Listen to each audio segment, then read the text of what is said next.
देखिए बेटा नेक्स्ट इसमें आ जाती है कुछ बेसिक टर्मिनोलॉजी सॉलिड स्टेट में बेटा।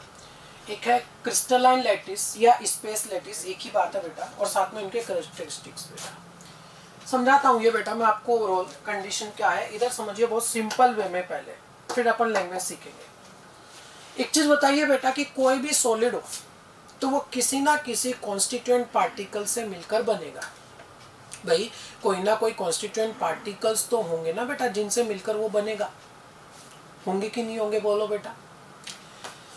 अब कोई भी सॉलिड किसी ना किसी कॉन्स्टिट्यूएंट पार्टिकल से मिलकर बनेगा और उन पार्टिकल्स को कुछ फिक्स जगह पे अरेंज किया जाएगा, उन कुछ फिक्स जगहों पे अरेंज किया जाएगा, और उन कुछ फिक्स जगहों पे अरेंज करने के बाद में आपको फाइनली एक क्रिस्टल स्ट्रक्चर ऑब्टेन होगी बेटा।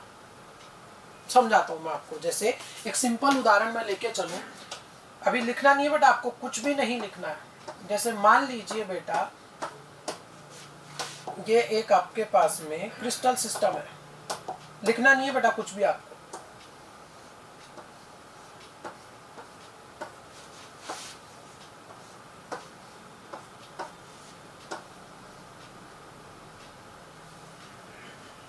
जगह नहीं नीचे ऊपर बना देता, ये आपको नहीं बनाना है बेटा, फालतू टाइम पास नहीं करना, ठीक है ना, आपको बनाने की जरूरत नहीं है इसको बेटा। ये मान लीजिए कोई भी एक क्रिस्टल सिस्टम था, पूरा का पूरा क्रिस्टल स्ट्रक्चर है, और इसमें बेटा ये जो पॉइंट है सारे के सारे इन्हें कहा जाता है लैटिस पॉइंट। क्या कहते हैं इनको बोलो, लैटिस पॉइंट बेटा, लैटिस पॉइंट कहते हैं। और एक्चुअली बेटा कि मान लीजिए आपके पास में कोई भी सॉलिड है, जैसे मैं कहूं I2 है बेटा, I2 मान लो आप, तो आयोडीन सॉलिड है, सॉलिड फेज में है बेटा, ठीक है, या SO2 है मान लो, SO2 का सॉलिड आपके पास में। मैं ये नहीं कह रहा हूं कि वो स्ट्रक्चर इसी स्ट्रक्चर में होता है, सिर्फ एक इमेजिन करो कि आपके पास में कोई SO2 का सॉलिड है, वो इस कंडीशन में। अब बेटा यहां मैं SO2 लिखूं, फिर SO2 लिखूं, फिर SO2 लिखूं, या मैं SO2 को स्ट्रक्चरल फॉर्म में बनाऊं कि S double bond O with lone pair, S double bond O with lone pair, S double bond O with lone pair, बेटा फिर तो स्टडी होना आसान होगा कि बहुत मुश्किल हो जाएगा, बहुत मुश्किल हो जाएगा।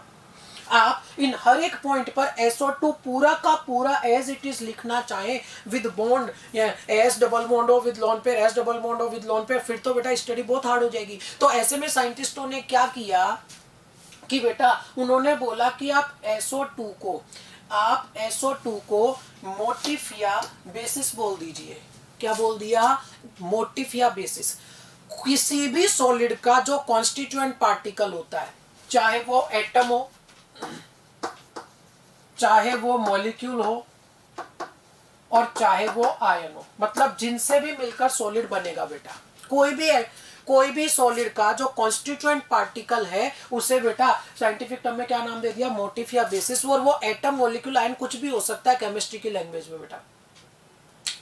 उन्होंने बोला कि आप एक काम करिए कि उनकी जगह SO2 मैं रखूं, यहाँ पर पुटअप करूं, इसमें लिखूं यहाँ पर बेटा, उनकी जगह उन्होंने बोला कि आप कोई ना कोई एक पॉइंट बना दीजिए।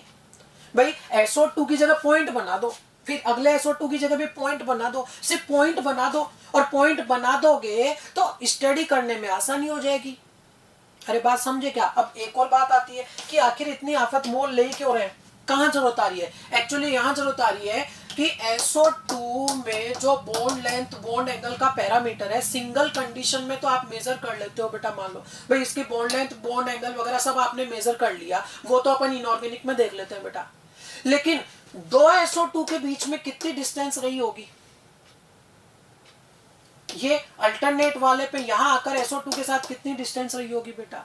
ये सब स्ट्रक्चर जो है इनकी सॉलिड फेज में, ये सब इनका एक्सरे से जो डिटरमाइन होगा वो तो तभी डिटरमाइन होगा ना बेटा जब अपन को पता हो कि SO2 का अरेंजमेंट क्या है, आखिर कि SO2 लगातार कॉर्नर्स पे है, कंटिन्यूअस कॉर्नर पे है, या फिर एक छोड़ के एक कॉर्नर्स पे है, या फिर बेटा और किसी सिचुएशन में बेटा।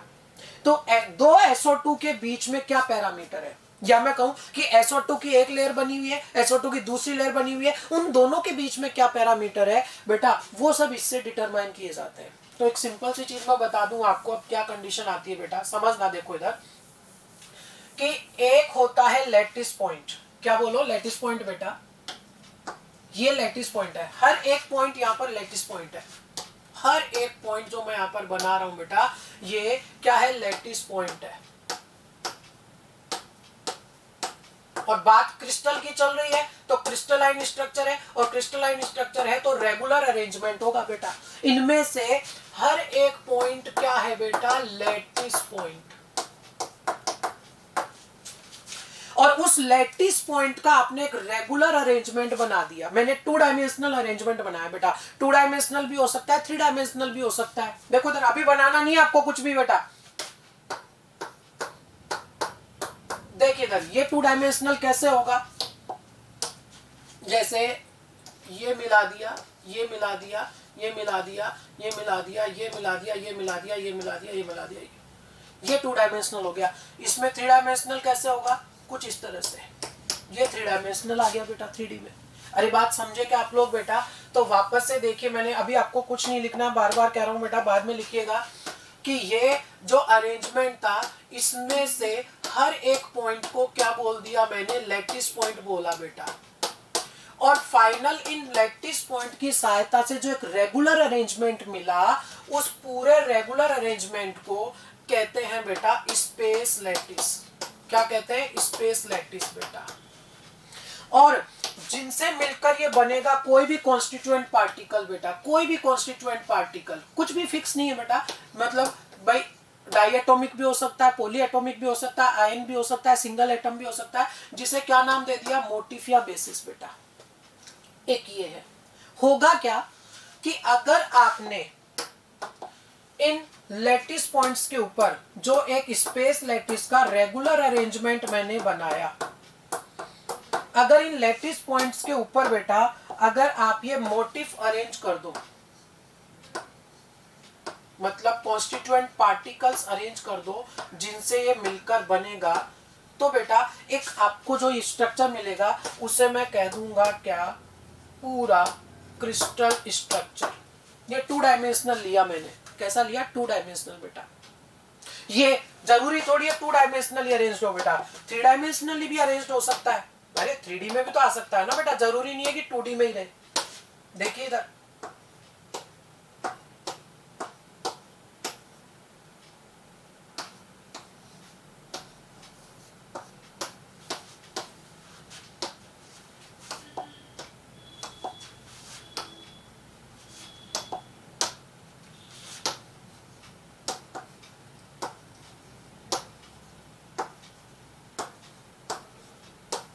ये देखो, तो कुल मिलाकर के मुझे बताइए, क्या लैटिस पॉइंट के अरेंजमेंट बदलने से, जैसे ये 2D में बना, ये 3D में बन गया, हो सकता है 2D में ही और कोई अरेंजमेंट होता, हो सकता है 3D में और कोई अरेंजमेंट होता, क्या लैटिस पॉइंट के अरेंजमेंट के बदलने से क्रिस्टल की ज्योमेट्री बदली क्या बेटा? बोलो, बिल्कुल बदली। लैटिस का अरेंजमेंट बदला तो क्रिस्टल की ज्योमेट्री भी बदल गई, लैटिस पॉइंट का अरेंजमेंट बदलते ही। तो है क्या कि लैटिस पॉइंट्स है, उन सबका पूरा रेगुलर अरेंजमेंट जो है उसे अपन ने क्या बोला, स्पेस लैटिस। क्योंकि अपन ने क्या किया कि जो भी कॉन्स्टिट्यूएंट स्पीसीज थी उन सबकी जगह अपन ने पॉइंट्स बनाना ज्यादा बेटर समझा, ताकि स्टडी करना आसान हो जाए। मैं हर जगह SO2 तो नहीं लिख सकता ना बेटा, हर जगह मैं CO2 तो नहीं लिख सकता ना, हर जगह मैं NaCl तो नहीं लिख सकता ना बेटा, तो मैंने पॉइंट्स की फॉर्म में बना दिया, उन सबको क्या बोल दिया, लैटिस पॉइंट बेटा। और इन लैटिस पॉइंट के अरेंजमेंट पे, इन लैटिस पॉइंट के अरेंजमेंट पे यदि आप ये कॉन्स्टिट्यूएंट पार्टिकल, अरे मोटिव बेटा याद, नाम याद नहीं हो रहा, छोड़ो, आप तो कॉन्स्टिट्यूएंट पार्टिकल ध्यान रख लो बेटा। कॉन्स्टिट्यूएंट पार्टिकल को ही बोल दिया अपन ने केमिस्ट्री मोटिव बेटा, कि जो भी कॉन्स्टिट्यूएंट पार्टिकल है जिससे मिलकर क्रिस्टल बनेगा, उन सबको अगर आपने अरेंज कर दिया किस पर, स्पेस लैटिस के ऊपर, इस पूरे रेगुलर अरेंजमेंट पर, तो आपको क्रिस्टल मिलेगा। और अलग अलग तरह के स्पेस लैटिस जो है बेटा, लैटिस पॉइंट का अरेंजमेंट बदलने पर स्पेस लैटिस बदल जाएगा, और उससे क्रिस्टल जो मिलेगा उसकी ज्योमेट्री भी बदल जाएगी। 2 चीजें, एक कॉन्स्टिट्यूएंट पार्टिकल और एक स्पेस लैटिस। स्पेस लैटिस में लैटिस पॉइंट अरेंज्ड है, फिक्स है कि हाँ ये फिक्स अरेंजमेंट है बेटा। अगर आपने इसको इस पर जमा दिया, इस पर इसको रख दिया तरीके से, तो आपको बेटा क्रिस्टल मिलेंगे, क्रिस्टल स्ट्रक्चर मिलेगी और अलग अलग अरेंजमेंट के हिसाब से अलग अलग ज्योमेट्री आपको क्रिस्टल की मिल सकती है। अब पढ़ो पॉइंट बेटा, it is a regular arrangement. ये किसकी बात चल रही है? स्पेस लैटिस की। It is a regular arrangement of lattice point. एक एक पॉइंट समझो बेटा, यहां तक की बात समझो। It is a regular arrangement of lattice point. ये सारे के सारे लैटिस पॉइंट थे, ये सब लैटिस पॉइंट है, इसमें हर एक पॉइंट जो है। और उसका कैसा अरेंजमेंट है? रेगुलर अरेंजमेंट, जिससे अपन को क्या मिला? स्पेस लैटिस मिला। और वो क्या रिप्रेजेंट कर रहा है? Showing arrangement of constituent particle. ये रिप्रेजेंट कर रहा है कि ये जो कॉन्स्टिट्यूएंट पार्टिकल्स है उन्हें इस तरह से यहाँ पर फिक्स जगहों पे अरेंज करना है। मतलब जगह फिक्स कर ली कि हाँ, जगह फिक्स कर ली और वहां पॉइंट लगा लिया। अरे जैसे अपन कोई स्ट्रक्चर कभी बना रहे हो तो वहां पर पॉइंट बना लेते ना बेटा, छोटे छोटे से, उन सबको क्या बोल दिया? लैटिस पॉइंट बोल दिया। एक रेगुलर अरेंजमेंट बना लिया बेटा। और फाइनली मैं इसको उस पर प्लेस्ड कर दूंगा और अलग अलग अरेंजमेंट से अपन को अलग अलग क्रिस्टल मिलेंगे। तो देखो क्या बोल रहा है कि showing arrangement of constituent particles, कि कॉन्स्टिट्यूएंट पार्टिकल्स को अरेंज्ड कहां करना है, ये भी बता रहा था, ये भी बता रहा था, पहला पॉइंट। दूसरा, जॉइनिंग ऑफ लैटिस पॉइंट। देखिएगा कि ये जो लैटिस पॉइंट थे इन्हें मैंने बेटा स्ट्रेट लाइनों से जोड़ दिया। ये येलो कलर की स्ट्रेट लाइनें थी ना बेटा। देखो चलो लैटिस पॉइंट का कलर मैं बदल देता हूं थोड़ा सा, ताकि आपको और आसानी हो जाए। ये लैटिस पॉइंट थे यहाँ पर, थे कि नहीं थे बेटा? ये 8 लैटिस पॉइंट थे मेरे पास, 4 नीचे 4 ऊपर, और मैंने उनको बेटा स्ट्रेट लाइनों से जोड़ दिया, बिल्कुल स्ट्रेट लाइनों से, येलो वाली बेटा। तो फाइनली क्या मुझे लैटिस की एक ज्योमेट्री मिली क्या बेटा? कैसी ज्योमेट्री दिखाई दे रही है? क्यूबिक ज्योमेट्री दिखाई दे रही है मेरे को। अगर मैंने इन 8 लैटिस पॉइंटों को स्ट्रेट लाइनों से जोड़ा तो मुझे क्यूबिक ज्योमेट्री दिखाई दी। जरूरी नहीं है क्यूबिक ही हो, और भी कोई हो सकती है बेटा। तो क्या आपको क्रिस्टलाइन लैटिस या स्पेस लैटिस क्लियर है? बहुत सिंपल वर्ड्स में मैं बोलूं तो क्या, कि हर एक पॉइंट को लैटिस पॉइंट बोला है और लैटिस पॉइंट के अरेंज्ड कंडीशन को ही स्पेस लैटिस बोला है। और इस अरेंजमेंट पर कॉन्स्टिट्यूएंट पार्टिकल जब अपन रख देंगे तो उससे अपन को बेटा लैटिस की फाइनल ज्योमेट्री मिल जाएगी। आई बात समझ में बेटा? अगला पॉइंट, यहां पर आप देखिएगा बेटा अच्छे से, इसके अंदर एक छोटी सी बात और मैं क्लियर कर दूंगा आपको कि आपके पास में इस तरह की एक फिक्स कोई ना कोई यूनिट सेल हो सकती है। आप देखिए,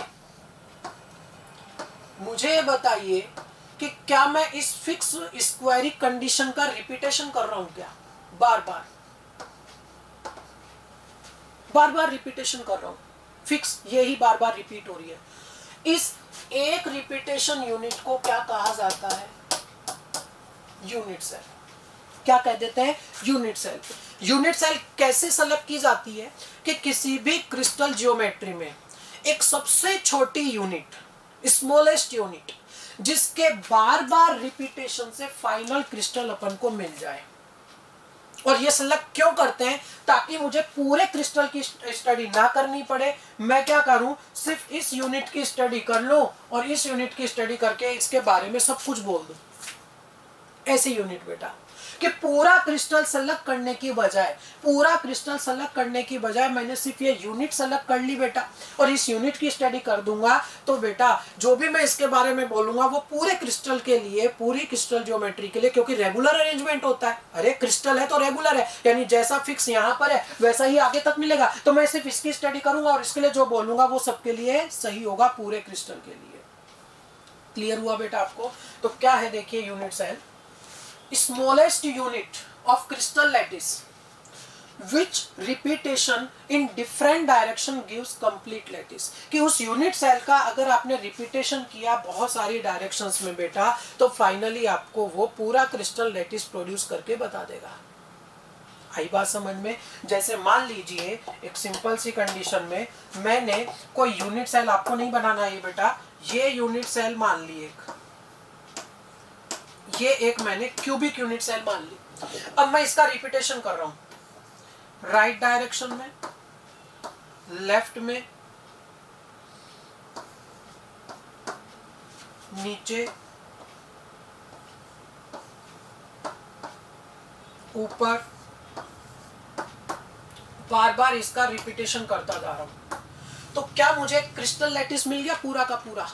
तो इसमें से जो सबसे छोटी यूनिट है जिसके बार बार रिपीटेशन से मुझे पूरा क्रिस्टल लैटिस मिल गया, और बीच में कोई जगह भी बेटा 2 यूनिट सेल के बीच में जगह नहीं होनी चाहिए। ध्यान दे क्या बोला, 2 यूनिट सेल के बीच में जगह नहीं होनी चाहिए। यूनिट सेल के अंदर जगह है उसकी कोई प्रॉब्लम नहीं है, लेकिन 2 यूनिट सेल के बीच में, 2 यूनिट सेल के बीच में कोई जगह नहीं होनी चाहिए। और इसके बार बार रिपीटेशन से मुझे पूरा क्रिस्टल लैटिस मिल रहा है, तो मैं इसे क्या कह दूंगा, unit cell. Smallest unit of crystal lattice which repetition in different direction gives complete lattice बेटा। और ये 2 तरह की होती है बेटा, एक प्रिमिटिव और एक सेंटर्ड। नाम में ही आ रहा है, बहुत सिंपल सी बात है कि आपके पास में कोई ऐसी यूनिट सेल है जिसमें बेटा कॉन्स्टिट्यूएंट पार्टिकल सिर्फ कॉर्नर पे है। कहां पर है, सिर्फ कॉर्नर्स पे बेटा, सिर्फ और सिर्फ कॉर्नर्स पे, तो उसे क्या कहते हैं, प्रिमिटिव। और अगर कॉर्नर के अलावा बाकी कहीं भी आ गया तो बेटा एक कॉर्नर प्लस अदर पोजीशन, तो फिर उसे सेंटर्ड यूनिट सेल कहते थे बेटा। खासकर तो किसी ना किसी सेंटर पे ही मिलता है बेटा। अब वो सेंटर अगर कॉर्नर के अलावा इस पूरे क्यूब, जिसे मैं एक बॉडी बोल दूंगा, क्यूब को बॉडी बोल दिया बेटा, इस पूरे क्यूब के बीचों बीच अगर आ गया तो क्या नाम दे दिया, कॉर्नर के साथ में, कॉर्नर के साथ में। तो बेटा कॉर्नर प्लस बॉडी के सेंटर पे आया तो क्या बोल देंगे, बॉडी सेंटर्ड यूनिट सेल। बात समझे क्या बेटा, अरे पूरा क्यूब है उसकी बॉडी बोल दिया इसको बेटा। अच्छा एक चीज बताइए बेटा, सिंपल सी चीज, इतनी तो आपको थोड़ा आइडिया होगा, नहीं पता तो फिर सुन लीजिए। एक क्यूब जो होता है ना बेटा, एक क्यूब, उसमें कितने फेस होते हैं, फेस, दीवारें एक तरह से मैं कहूं तो बेटा, कितनी दीवारें हैं। देखो बेटा अच्छे से ध्यान से गौर करके देखिएगा इसमें, भाई एक दीवार नीचे है, एक दीवार ऊपर है, एक दीवार लेफ्ट में है, एक दीवार राइट में, एक दीवार आगे की तरफ है और एक दीवार पीछे की तरफ है। अरे किसी कमरे में बैठे हो अगर, तो कमरे में एक दीवार ऊपर, एक दीवार नीचे, एक दीवार लेफ्ट में, एक दीवार राइट में, एक दीवार आगे और एक दीवार पीछे। आप इस किसी कमरे में यहाँ खड़े हो, ठीक है ना बेटा। अब यहाँ अगर खड़े हो तो एक दीवार लेफ्ट में, एक दीवार राइट में, एक दीवार ऊपर, एक दीवार नीचे, एक दीवार आगे, एक दीवार पीछे, कितनी दीवारें, 6। तो 6 फेस इसमें होते हैं। अगर हर फेस के सेंटर पे आ गया, अभी लिखना कुछ नहीं है बेटा, ये सब डिटेल में आगे वापस आएगा। हर फेस के सेंटर पे आ गया, उस ऊपर वाली फेस के सेंटर पे आ गया, नीचे वाली फेस के सेंटर पे आ गया, लेफ्ट वाली फेस के सेंटर पे आ गया, हर एक फेस के सेंटर पे अगर आ गया तो उसे क्या बोल देते हैं, फेस सेंटर। ध्यान दीजिए कॉर्नर तो साथ में चलेगा ही चलेगा, कॉर्नर तो बेटा सभी में रहेगा। प्रिमिटिव सिर्फ corner, centre corner plus extra, corner plus extra. अब बेटा बॉडी सेंटर्ड अगर है तो कॉर्नर के साथ बॉडी के सेंटर पे रहेगा। अगर फेस सेंटर्ड है, नाम में ही आ रहा है ना फेस सेंटर्ड, यानी कॉर्नर के साथ हर एक फेस के सेंटर पे रहेगा। क्या बात समझे क्या। अब एक और है इसमें छोटी सी खास यूनिट सेल बेटा, एंड सेंटर्ड।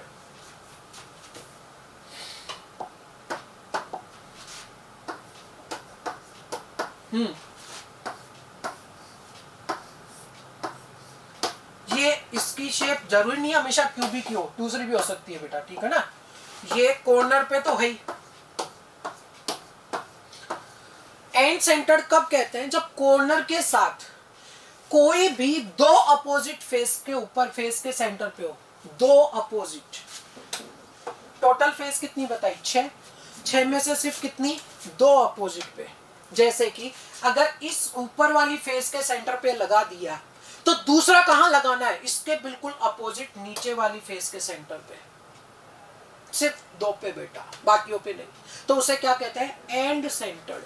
क्या कहते हैं उसे, एंड सेंटर्ड यूनिट सेल। बहुत सिंपल सी बात है, सिर्फ कॉर्नर पे है प्रिमिटिव, और कॉर्नर के साथ और कहीं सेंटर पे भी आ गया तो सेंटर्ड है। सेंटर में 3 कंडीशन आपको बता दी कि कॉर्नर के साथ बॉडी के सेंटर में, तो बॉडी सेंटर हर फेस के सेंटर पे अगर है कॉर्नर के साथ तो फेस सेंटर, और कॉर्नर के साथ 2 अपोजिट फेस के सेंटर पे है तो उसे क्या बोल देते हैं, एंड सेंटर्ड बोल देते हैं बेटा। अब यूनिट सेल बेटा नॉर्मली आपके पास में, अगर मैं 2D यूनिट सेल की बात करूं, 2 डायमेंशनल यूनिट सेल की, तो टोटल 5 तरह के पैटर्न आपको देखने को मिल सकते हैं। रटने नहीं है बेटा, नहीं रटना है, बिल्कुल नहीं रटना है, सिर्फ समझने के लिए। टोटल 5 तरह के पैटर्न आपको देखने को मिल सकता है। मैं सिंपल उदाहरण लूं तो बेटा टाइल्स देखी आपने, टाइल्स अलग अलग डिजाइन की मिल सकती है। हो सकता है कि टाइल स्क्वायरी को, हो सकता है कि टाइल जो है बेटा कैसी हो, रेक्टेंगुलर हो हो सकता है ना बेटा, हो सकता है कि टाइल जो हो पैरेललोग्राम की फॉर्म में हो सकता है कि टाइल रोम्बस हो, कितने डिग्री 60 डिग्री के एंगल के साथ बेटा, एंगल और भी बदल सकता है, 2 डायमेंशनल अरेंजमेंट कुछ भी हो सकता है इनमें से। हाँ एक कंडीशन और आ सकती है, देखिएगा मैंने ये कैसे बनाए, समझना एक बार बेटा, रटना नहीं है, याद करना ही नहीं है ये वाली चीज बेटा, सिर्फ समझो एक बार कि जैसे मान लीजिए ये मेरे पास 2 डायमेंशनल अरेंजमेंट था, सोचना एक बार, ठीक है बेटा। तो मेरे पास ये एक यूनिट मैंने इसमें ले ली, यहां दोनों अगर बराबर थे और 90 डिग्री का एंगल अगर था तो ये क्या हो जाएगा, स्क्वायरिक बेटा। मान लो मेरे पास अरेंजमेंट कुछ ऐसा था जिसमें थोड़ी सी डिस्टेंस इनमें ज्यादा थी, ये लो, तो यहां मेरे पास जो यूनिट सेल मिलेगी वो कैसी मिलेगी, ए और बी अलग है, रेक्टेंगुलर हो गई बेटा। हो सकता है कि कंडीशन थोड़ी टिल्टेड हो, थोड़ा सा इस तरह से चल रहा हो बेटा,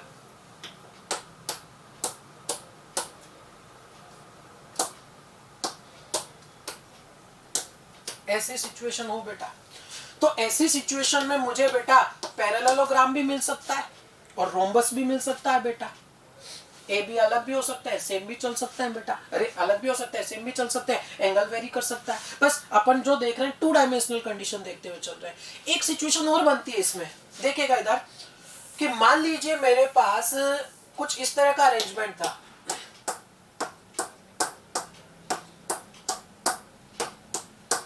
और मैंने कुछ इस तरह से इसका सिलेक्शन कर लिया, तो क्या बीच में भी एक पॉइंट आ गया, आ गया कि नहीं आ गया बेटा, बिल्कुल आ गया, बीच में भी एक पॉइंट आ गया। तो यहां पर इन सभी में एक सिचुएशन एक्स्ट्रा में बन सकती है, क्या बन सकती है कि आपने कुछ ऐसी सिचुएशन ली हो जिसमें मान लीजिए लेंथ दोनों अगर बराबर है, मान लो लेंथ बराबर है, हो सकती है बेटा, और यहां बीच में भी एक पॉइंट आ गया, तरीका आपको समझा दिया कि मिला कैसे होगा, तो इसे बोल देते हैं बेटा विद इंटीरियर कॉन्स्टिट्यूएंट पार्टिकल, के बीच में भी आ गया।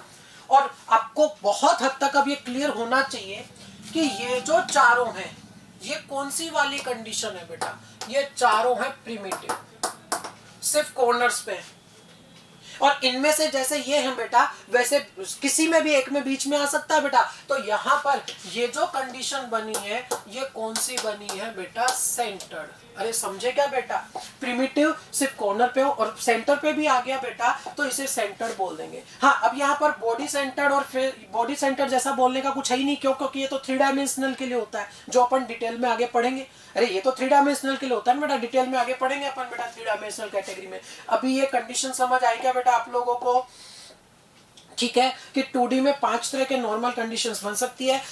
5 शेप आपके पास में आ गई बेटा, एक स्क्वायरिक हो गई, एक रेक्टेंगुलर हो गया, एक पैरेललोग्राम हो गया बेटा, एक आपके पास रोम्बस हो गया विद 60 डिग्री, और एक इंटीरियर वाली सिचुएशन भी कंडीशन अपन ने ले ली। रटना नहीं है, याद नहीं करना, सिर्फ बता दिया आपको।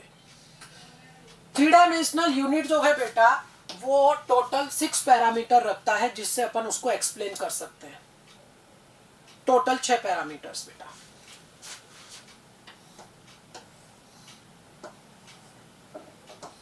ये शेप कुछ भी हो सकती है, उससे फर्क नहीं पड़ता, मैं आपको बार बार कह रहा हूं, ठीक है।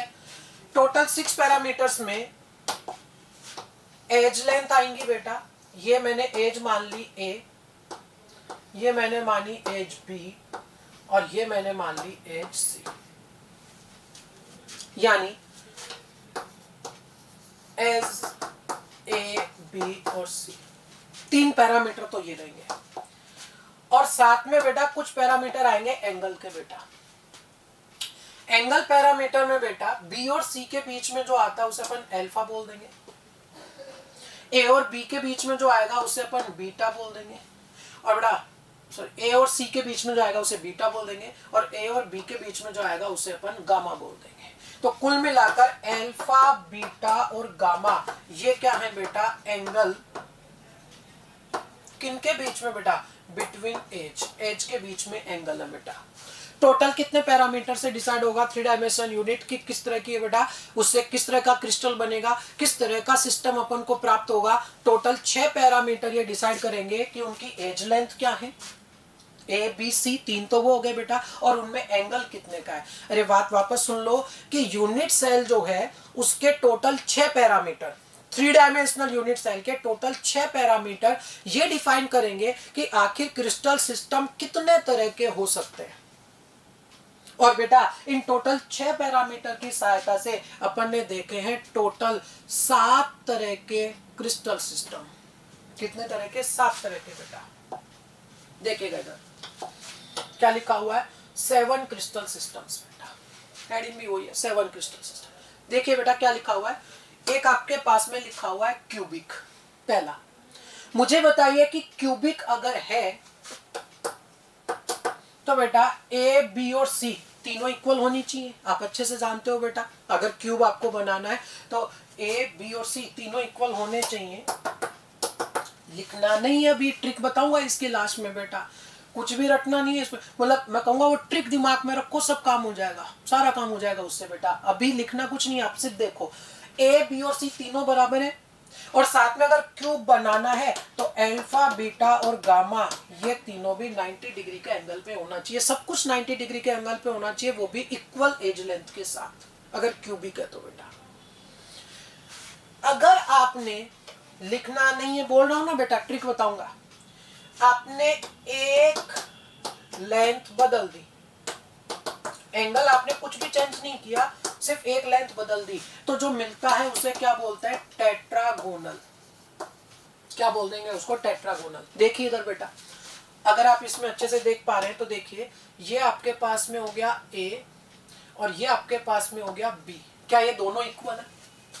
और सी जो है बेटा उसकी लेंथ कंपैरेटिवली काफी ज्यादा इन दोनों से बेटा, इन दोनों से ज्यादा है, तो जो सी है वो डिफरेंट आ गया, जबकि एंगल अभी भी तीनों में 90 डिग्री का ही रिप्रेजेंटेड है बेटा। तो इसे क्या बोल देते हैं अपन बेटा? इसे कहते हैं टेट्रागोनल कंडीशन बेटा। अगर आपने एक लेंथ और बदल दी, मतलब तीनों लेंथ अलग कर दी, तो जो मिलेगा उसे कहते हैं क्या? Orthorhombic.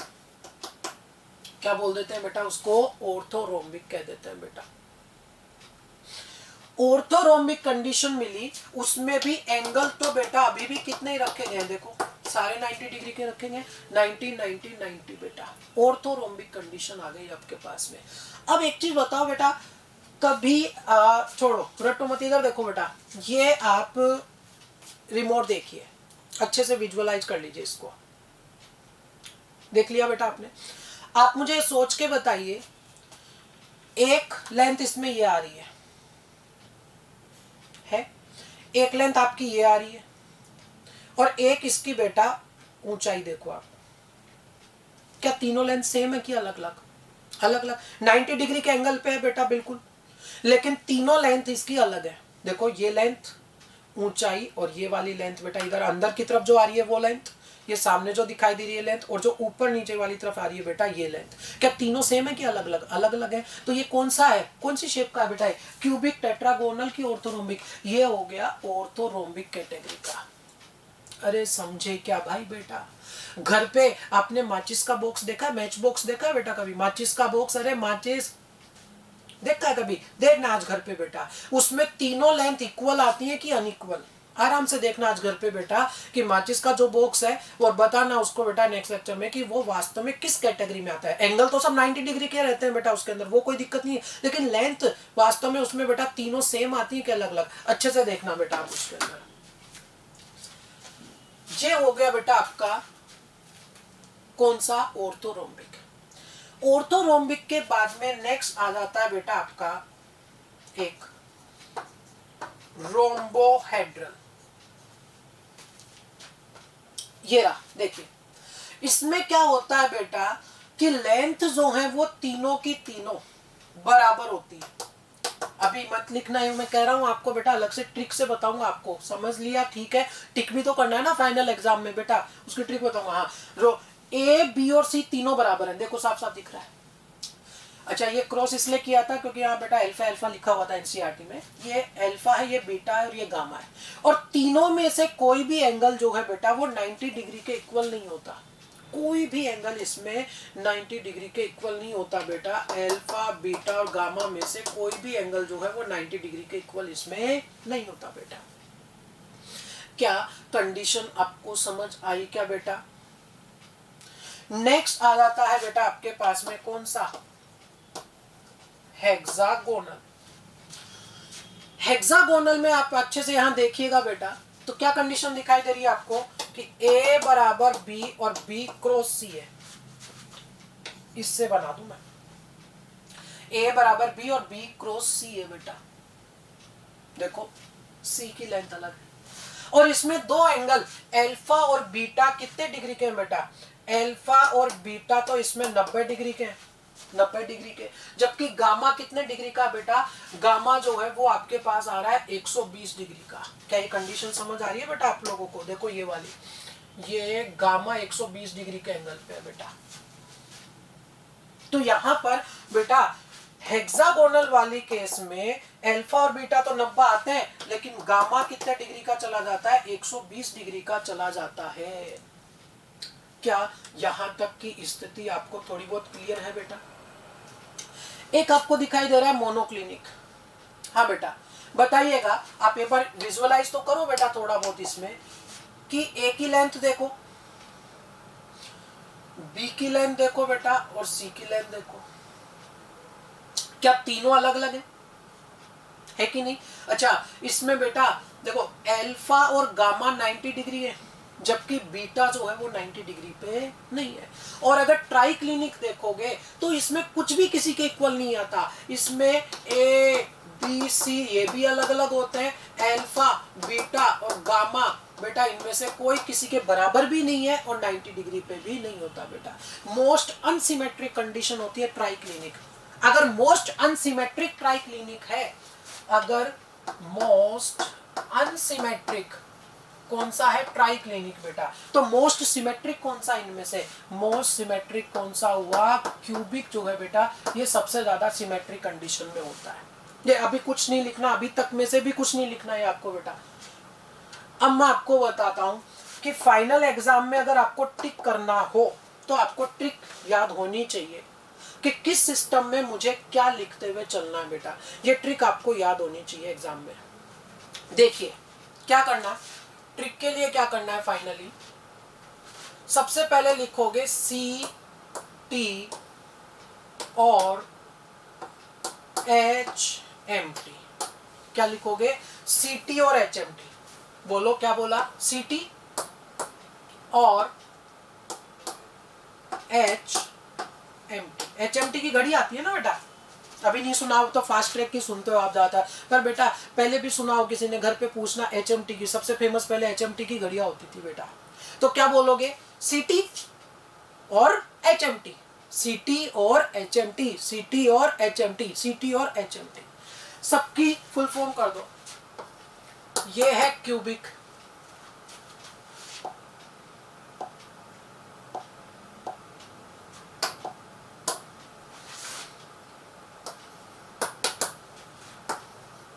Tetragonal, orthorhombic,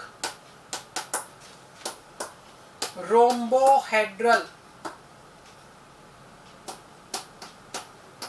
hexagonal, monoclinic और ट्राइक्लिनिक।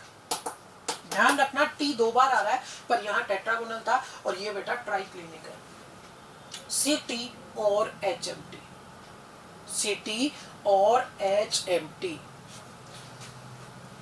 अब क्या करना है इसके बाद में बेटा,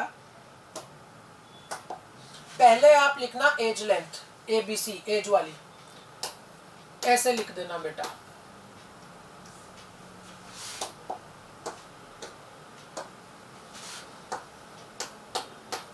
इस तरह से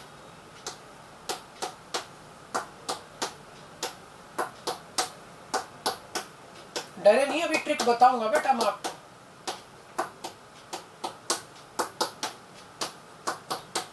भाई नाम कैसे लिखना है वो ट्रिक समझ आ गई क्या? क्या बोलो? सीटी और एचएमटी, फिर उनकी फुल फॉर्म चिपका दी। अब क्या करो, इसमें छोड़ दो, इसमें बेटा आप क्या करो कि ये छोड़ा, एक काटा, दो काटे, छोड़ा, एक काटा, दो काटे, फिर छोड़ दिया, फिर एक काटा, फिर दो काटे, सॉरी छोड़ा नहीं बेटा, सॉरी एक छोड़ना है ना बेटा, देखो छोड़ा, एक काटा, दो काटे, छोड़ा, एक काटा, दो काटे, ये बच गया, काट डालो इसको बेटा। अरे क्या ट्रिक समझ आई क्या बेटा आपको? क्या बोलो, एक बार सब लिख लिया, फिर क्या किया, छोड़ा, एक काटा, दो काटे, छोड़ा, एक काटा, दो काटे, और फिर जो बच गया उसके भी दो काट दिए। अरे समझे क्या भाई बेटा? ये आपकी एज लेंथ वाली कंडीशन, एज लेंथ वाली सारी कंडीशन क्लियर हो गई। चेक कर लो आप इनमें से कोई भी। क्यूबिक तीनों बराबर है बेटा, टेट्रागोनल देखो एक अलग आ रही है आपकी बेटा, ठीक है, रोम्बोहेड्रल तीनों बराबर है, ट्राइक्लिनिक में कोई किसी के बराबर नहीं है। छोड़ा काटा दो काटे, छोड़ा काटा दो काटे, जो बच गया उसके भी दोनों काट दिए बेटा। अब बात आती है आपके किसकी बेटा, एंगल की। ये हटा दूं बेटा, ये सब इधर चल ही रहा है अभी साइड में अपने पास में। बात आएगी अब किसकी, एंगल की बेटा। एंगल कैसे चिपकाना है वो देखो, इसको साइड में कर देना बेटा अपन, क्योंकि एग्जाम में बेटा भाई या तो आपको शेप दे, तो शेप अगर देगा तो आप बेटा एज लेंथ देख ही सकते हो ना बेटा, इतना विजुअलाइजेशन तो आप कर ही सकते हो। घर पे मैच बॉक्स देखोगे जैसे आज बेटा। दूसरी कैटेगरी है इसमें बेटा अपने पास में एंगल की, अल्फा बीटा गामा, और ये 90 डिग्री। देखो alpha beta gamma 90 degree, alpha beta gamma 90 degree, alpha beta gamma तीनों बराबर है, लेकिन कोई भी 90 डिग्री के बराबर नहीं है। तो देखो ये कैसे याद रखेंगे कि 3 तक सब कुछ सेम आया, और 3 तक सारे एंगल बराबर थे, वो भी 90 डिग्री के। ये 1 2 3 4 कौन से नंबर पे है, चौथे नंबर पे है, तो इसमें गिनो 1 2 3 4, यानी आपने चौथे नंबर से पहले क्रॉस लगा दिया बस। समझे क्या ट्रिक भाई, 1 2 3 4 चौथे नंबर पे, इधर भी 1 2 3 4 चौथे से पहले क्रॉस लगा दिया। हेक्सागन नाम में ही क्लियर होना चाहिए, नाम में ही आता है बेटा। अरे जब भी हेक्सागन की बात आती है तो कुछ ऐसी शेप आपके दिमाग में आती है, और ऐसी शेप दिमाग में आएगी तो 120 डिग्री का एंगल भी आना चाहिए बेटा। नाम में आ रहा है हेक्सागन, 120 डिग्री का एंगल दिमाग में आना चाहिए। और बेटा वो भी कौन सा, गामा वाला 120 डिग्री का होता है, कौन सा, गामा वाला। और बेटा अल्फा और बीटा ये दोनों कितने डिग्री के होते हैं, 90 डिग्री के बेटा। मोनोक्लिनिक में अल्फा और गामा 90 डिग्री के, लेकिन बेटा जो है ना बेटा वो 90 डिग्री पे नहीं है। कौन नहीं है बेटा, बेटा। याद रह पाएगा, बीटा से मत करो, बेटा से याद करो। बेटा जो है वो 90 डिग्री पे नहीं है बेटा। कौन, बेटा 90 डिग्री पे नहीं है। ट्राइक्लिनिक की तो बहुत अच्छी बात है क्या, कि उसमें कुछ भी किसी के बराबर नहीं है। ट्राइक्लिनिक देखा, ध्यान रखना, टेट्रागोनल ट्राइक्लिनिक में कंफ्यूज मत होना। ट्राइक्लिनिक जो बेटा उसमें कुछ, सॉरी यहाँ लिखने मिस्टेक है ना, अल्फा और गामा, अब ठीक है, अल्फा और गामा 90 डिग्री, बीटा नॉट है। हाँ, इसमें कोई भी किसी के भी बराबर नहीं है। कैसा है, मोस्ट अनसिमेट्रिक, मोस्ट अनसिमेट्रिक। और बेटा ये हटा दूंगा मैं यहाँ से बेटा, भाई एग्जाम में बेटा आपको नीट के पेपर में ये डायग्राम थोड़ी बनवाएंगा बेटा, आपको तो फाइनल आंसर टिक भी तो होना चाहिए ना बेटा, चीज आने के बाद में। और ये कैसा है, मोस्ट सिमेट्रिक। और ये भी रटना है क्या, नहीं भाई, बिल्कुल एक जैसा सब कुछ बेटा, बिल्कुल सिमिलर कंडीशन में चल रहा है, तो वो मोस्ट सिमेट्रिक हो गया और ये मोस्ट अनसिमेट्रिक हो गया। क्या समझ आया आपको बेटा? क्या लिखा, सीटी और एचएमटी सबके बेटा नाम कंप्लीट किए, एबीसी एबीसी एबीसी लिखा, छोड़ा काटा दो काटे, छोड़ा काटा दो काटे, फिर जो बच गया उसके भी दोनों काट दिए।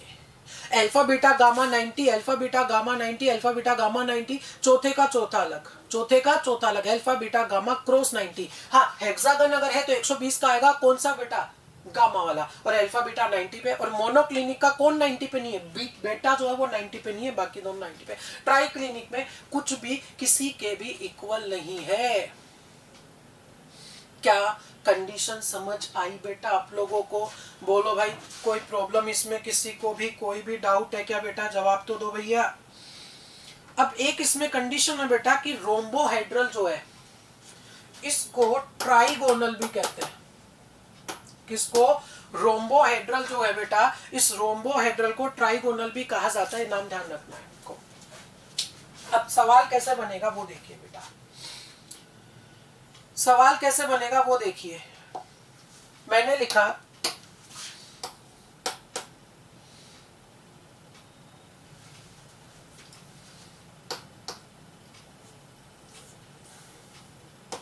which of following represent monoclinic condition? A cross B cross C, alpha cross beta cross gamma cross 90. A B C alpha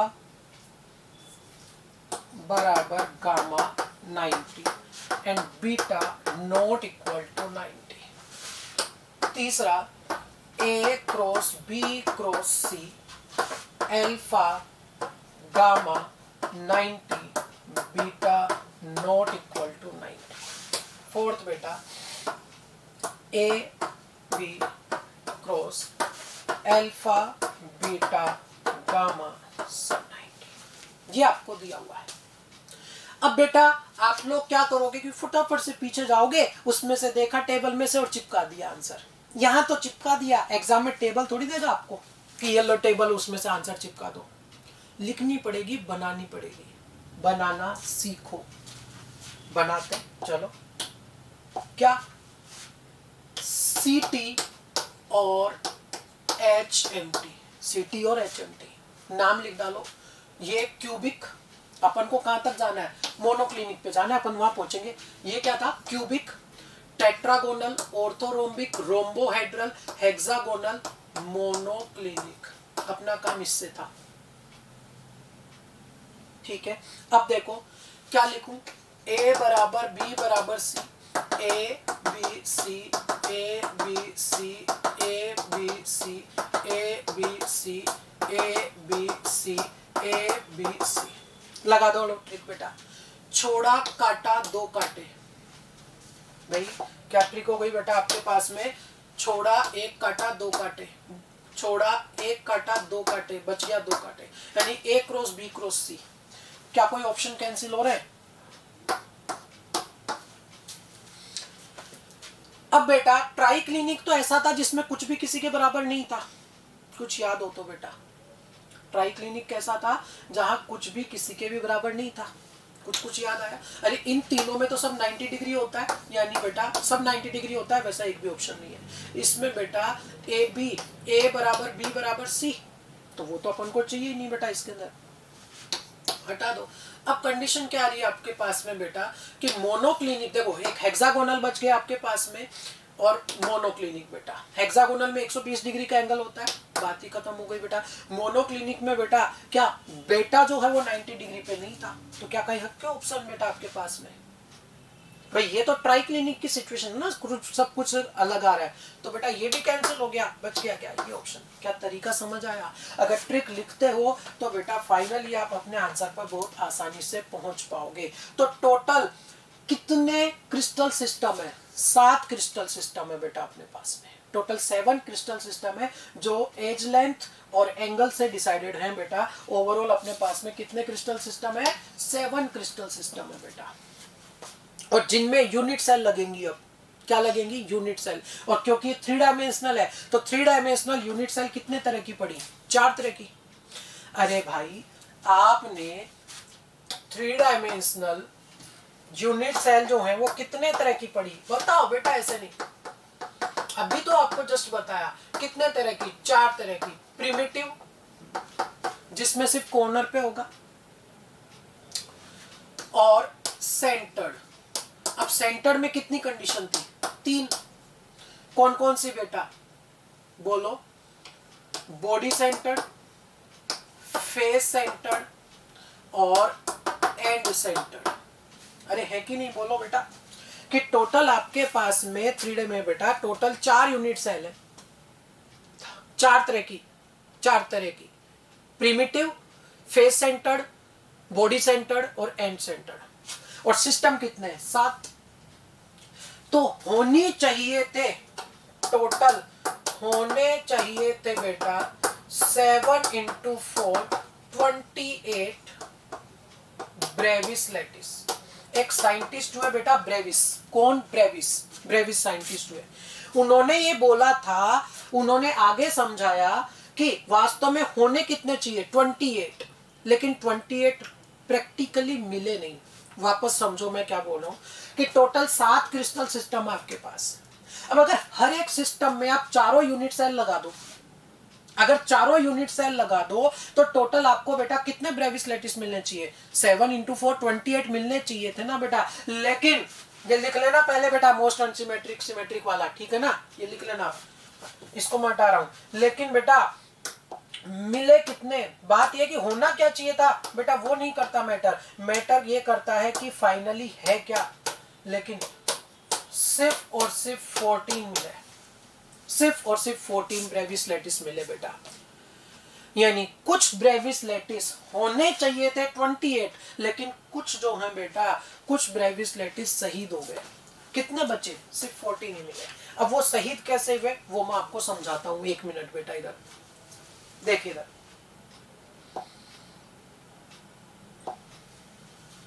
समझना। मैं क्यूबिक क्रिस्टल सिस्टम की बात करता हूं, क्यूबिक क्रिस्टल सिस्टम की बेटा, क्यूबिक क्रिस्टल सिस्टम की, जिसमें क्या था? A बराबर B बराबर C, अल्फा बराबर बीटा बराबर गामा, क्योंकि यही अपन को डिटेल में आगे पढ़ना है, क्यूबिक वाला ही। कौन कौन सी बताई? Primitive, body centred, face centred और एंड सेंटर्ड। ये होनी चाहिए, ये होनी चाहिए। प्रिमिटिव कैसे बनेगा?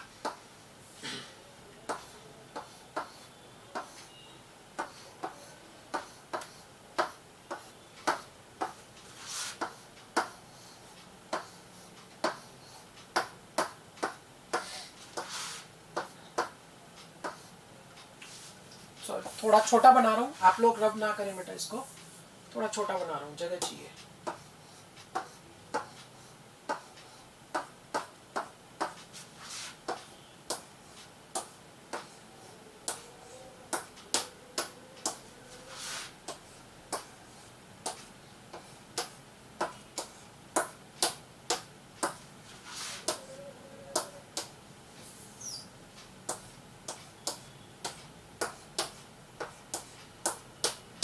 क्यूब बनाया मैंने अभी, अब मैं यूनिट सेल लगा रहा हूं। प्रिमिटिव जो है उसमें सिर्फ कॉर्नर पे होंगे। अगर क्यूब है तो 4 कॉर्नर ऊपर, 4 कॉर्नर नीचे, प्रिमिटिव। अगर बॉडी सेंटर्ड है तो कॉर्नर पे तो होंगे ही,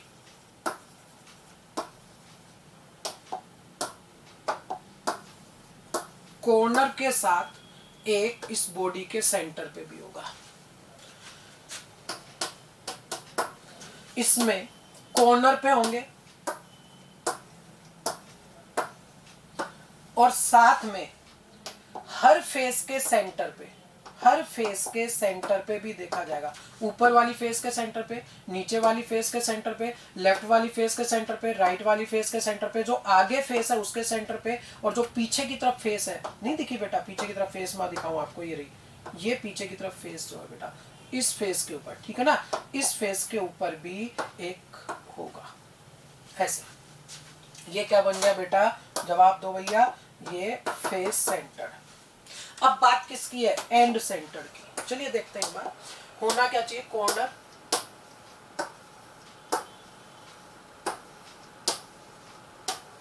और 2 अपोजिट फेस के सेंटर पे।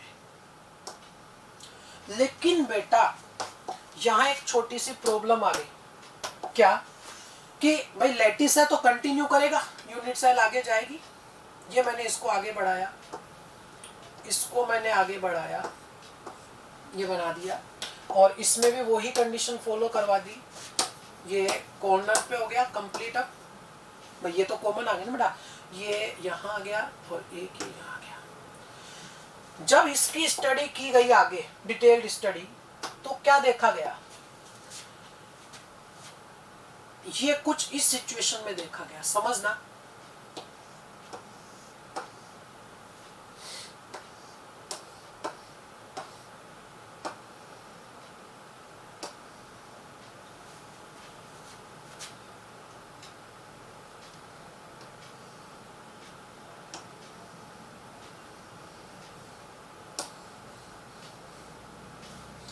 और देखते रहिएगा बेटा, उसमें क्या हुआ कि ये लेंथ और ये लेंथ तो बराबर थी, लेकिन मुझे बताइए क्या ये वाली जो लेंथ है ये इनके बराबर होगी क्या? नहीं होगी। हुआ क्या कि हालांकि तीनों बराबर थी पहले, ए बराबर बी बराबर सी, लेकिन ए और बी जो है बेटा जितनी होनी थी उससे छोटी रह गई ना बेटा, यहां से अपन ने ले लिया इसमें, तो ए बी क्रॉस सी। हाँ, एंगल में कोई चेंज नहीं है, ये अभी भी 90 डिग्री पे ही है। तो कौन सी सिचुएशन पे चला गया, चलिए देखते हैं बेटा अपन। क्या ट्रिक थी बोलो? सी टी और एच एम टी क्या था? A B C, A B C, A B C orthorhombic, फिर ए बी सी। चलो बेटा, छोड़ा काटा, दो काटे, हाँ ए काटने वाली सिचुएशन है। अच्छा, एंगल तीनों सारे 90 डिग्री है बेटा, तो वो तो इन तीन में ही तो थे बस। अब इन तीन में से कौन सी सिचुएशन आपको मिल रही है बेटा? क्यूबिक वाली या टेट्रागोनल की ऑर्थोरोम्बिक? अरे 90 डिग्री के सारे एंगल इन तीन में ही तो थे ना बेटा। किस किस में? क्यूबिक, टेट्रागोनल और ऑर्थोरोम्बिक में बेटा। तो उस एंगल के हिसाब से तो बेटा इन तीन तक पहुंच गए अपन, बाकी कैंसिल हो गए। अब क्या कि ए बी और क्रॉस सी, हाँ तो बेटा कौन सी सिचुएशन आ गई? टेट्रागोनल आ गई। दैट मीन्स क्या हुआ, क्या हुआ बेटा? सबसे छोटी यूनिट देखनी पड़ती है अपन को, तो ये तो यूनिट अलग ही मिल गई इसके अंदर।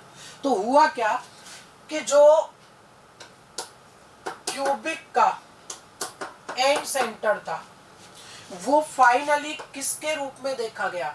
वो टेट्रागोनल प्रिमिटिव के रूप में पाया गया। ये कैंसिल हो गया और ये चालू हो गया। टेट्रागोनल का प्रिमिटिव, यानी क्यूबिक में बेटा ये शहीद हो गया, ये नहीं रहा यहां। सिर्फ कितने बचे? 3।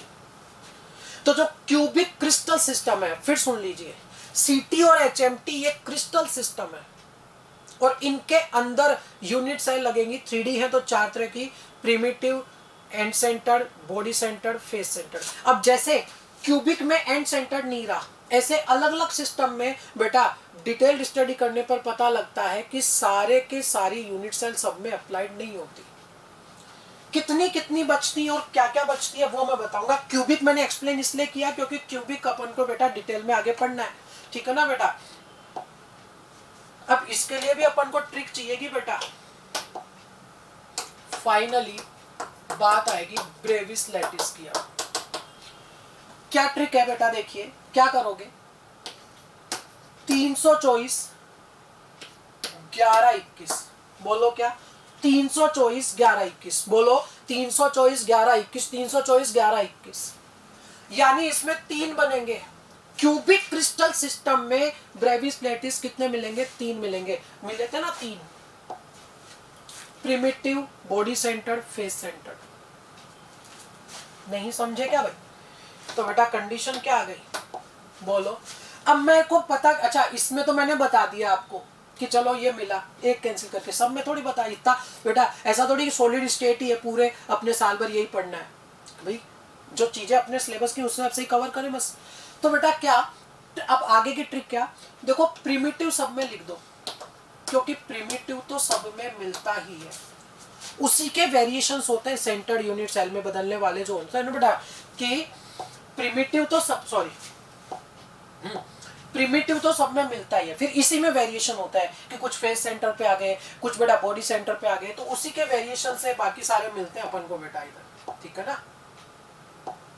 ये था अपने पास, प्रिमिटिव सब में लिख दिया। अब क्या, प्रिमिटिव टोटल 3 है, तो बेटा बॉडी सेंटर्ड आ गया और फेस सेंटर्ड आ गया। एंड सेंटर नहीं है, आप कैसे ध्यान रखोगे? एंड, नाम में ही एंड है। अरे जिसके नाम में एंड है वो शुरू में कैसे मिलेगा? नहीं मिलेगा। क्या ट्रिक समझ आई बेटा? 324 11 21 लिखा, मतलब इतने इतने ब्रेविस लैटिस इन सब में मिलेंगे बेटा, ठीक है। और 324 11 21 लिखने के बाद में सब में पी तो चिपका दिया, प्रिमिटिव तो सब में होगा। अब बेटा यहाँ सिर्फ 3 है, मतलब टोटल 4 में से एक नहीं रखनी है आपको बेटा। तो कौन सी नहीं रखनी? एंड वाली। अरे एंड वाली शुरू में नहीं आएगी, बोला ना एंड वाली शुरू में नहीं आएगी बेटा। पी के बाद कौन सी आएगी? बी, बॉडी सेंटर्ड बेटा, बॉडी सेंटर्ड। अरे दूसरे नंबर पे बी तो आता है ना। अच्छा यहाँ कितनी है? 4, इसमें चारों ही है, आपत्ति खत्म। बॉडी सेंटर्ड भी है, फेस सेंटर्ड भी है और एंड सेंटर्ड भी है। अरे समझे क्या? चारों है। तो ये भी सवाल बन सकता है कि कौन सा क्रिस्टल सिस्टम है जिसमें चारों यूनिट सेल देखने को मिली? ऑर्थोरोम्बिक। चारों ही यूनिट सेल है इसमें बेटा। इसमें है ही कितनी? एक, प्रॉब्लम ही खत्म। इसमें कितनी है? एक, प्रॉब्लम ही खत्म। इसमें भी एक ही है, प्रॉब्लम खत्म। 2, अरे एंड सेंटर कहीं तो आएगा। यानी एंड सेंटर सिर्फ किस में देखी जाती है? मोनोक्लिनिक वाली में देखी गई बेटा। क्या याद रख पाओगे? बना पाओगे टेबल बेटा? वापस से मैं एक्सप्लेन कर दूं आपको। तो क्या सीटी और एचएमटी सबका नाम कंप्लीट किया, एबीसी एबीसी एबीसी एबीसी लिखा, छोड़ा काटा 2 काटे, छोड़ा काटा 2 काटे, जो बच गया उसके भी दोनों काट डालो। फिर alpha beta gamma 90, alpha beta gamma 90, alpha beta gamma 90, चौथे का चौथा अलग, चौथे का चौथा अलग बेटा। यानी अल्फा बीटा गामा है तो तीनों बराबर, लेकिन उनमें से 90 डिग्री के वो नहीं है बेटा। हेक्सागोनल में 120 का मिलेगा। अरे हेक्सागोनल में 120 का मिलेगा, कौन सा? गामा। बचे हुए दोनों 90। मोनोक्लिनिक में बेटा जो है वो 90 पे नहीं है। मोनोक्लिनिक में जो बेटा है वो 90 पे नहीं है, बाकी दोनों 90 है। और ट्राई क्लिनिक में तो सभी क्रॉस होना है बेटा। फिर क्या आ गया? 324 11 21, 324 11 21 मोस्ट सिमेट्रिक ही हो गया, सॉरी अनसिमेट्रिक ही हो गया, मोस्ट सिमेट्रिक ही हो गया बेटा। 324 11 21 बेटा। और 324 11 21 लिखने के बाद में यहाँ जब आप चलोगे तो पी तो सब में चिपका देना। फिर बेटा यहाँ एंड वाली नहीं है, यहाँ सेकंड नंबर पे ए के बाद बी तो आता है, इसमें चारों ही आ गई। ऑर्थोरोम्बिक में कितनी आ गई बेटा? चारों एक साथ आ गई इसमें। अरे समझ आ रहा है कि नहीं आ रहा भाई? कर लोगे ना बेटा? क्लियर है बेटा ये सब लोगों को? अब कुछ सवाल अगर इसके अपन देखें बेटा इसमें, तो ये आपका सवाल आ जाता है, give the significance of lattice point. पढ़ चुके हैं बेटा लैटिस पॉइंट अपन। क्या है लैटिस पॉइंट बेटा? लैटिस पॉइंट, क्रिस्टल लैटिस में हर एक पॉइंट को लैटिस पॉइंट बोलते हैं, जिनके रेगुलर अरेंजमेंट से स्पेस लैटिस मिलता है। और स्पेस लैटिस पर अगर कॉन्स्टिट्यूएंट पार्टिकल अरेंज किए जाएं तो आपको क्रिस्टल लैटिस मिल जाएगा। फिर सुन लीजिए कि क्रिस्टल सिस्टम का हर एक पॉइंट लैटिस पॉइंट कहा जाता है। और लैटिस पॉइंट पर अगर कॉन्स्टिट्यूएंट पार्टिकल मिले, रखे जाएं, जमाए जाएं, रेगुलरली अरेंज किए जाएं तो आपको फाइनल क्रिस्टल सिस्टम मिल जाएगा। Parameter of character, parameters that characterize the unit cell. खासकर बेटा कौन कौन से आ जाते हैं? ए बी सी, सॉरी बराबर तो क्या लिखूंगा इसमें बेटा मैं, हाँ A B C, alpha beta और गामा, अल्फा बीटा और गामा बेटा। डिस्टिंग्विश करना है बेटा हेक्सागोनल और मोनोक्लिनिक यूनिट सेल। मैं ये कहूंगा कि ट्रिक लिखो और ट्रिक लिख के इसके सारे पैरामीटर्स लिख दो। एज लिख दो, क्या क्या लिखनी है? एज बतानी है, एंगल बताने और ब्रेविस लैटिस बताना है। ऐसे ही इसमें बेटा एज बता दो, एंगल बता दो और ब्रेविस लैटिस लिख सकते हो ना बेटा। ट्रिक से बता चुका हूं, अब आपको लिखना है बेटा इसमें। नेक्स्ट जो है बेटा वो अगले लेक्चर में अपन डिस्कस करेंगे। अब एक छोटी सी बात हो रही है इसमें, छोटी सी बात। मुझे बताइए कि मैंने यहाँ क्या बोला था कि टोटल 28 होने चाहिए थे, लेकिन बेटा कुछ सलट गए और सिर्फ 14 मिले। चलो गिनते हैं 14 है कि नहीं है। गिनो बेटा 14 लैटिस है कि नहीं है। 3 और 2 5, 4 9, 10 11 13 और 1 कितने हो गए? 14। समझ आई क्या बात बेटा आप लोगों को? कौन सी यूनिट सेल सभी में है? प्रिमिटिव। किसमें चारों यूनिट सेल है? Orthorhombic. Most unsymmetric triclinic, most symmetric cubic. किसमें 120 डिग्री का एंगल है? हेक्सागोनल। अरे समझे क्या? किसमें सारे एंगल 90 डिग्री के हैं? 3 है, सीटीओ। कौन? CTO, CTO, CTO. शुरू के 3 जो है उसमें सारे एंगल 90 डिग्री के बेटा। अरे समझे क्या भाई? कर पाओगे ना बेटा?